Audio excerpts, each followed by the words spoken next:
તો નમસ્કાર.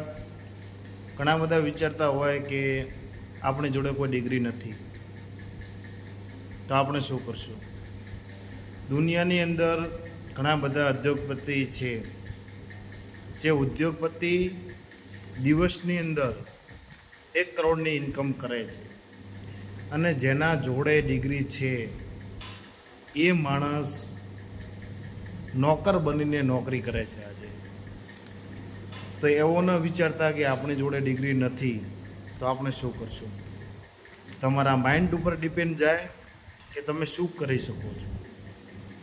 તમારું બળ સક્ષમ હોય તો આ દુનિયાની અંદર કાંઈ પણ તમે કરી શકો છો.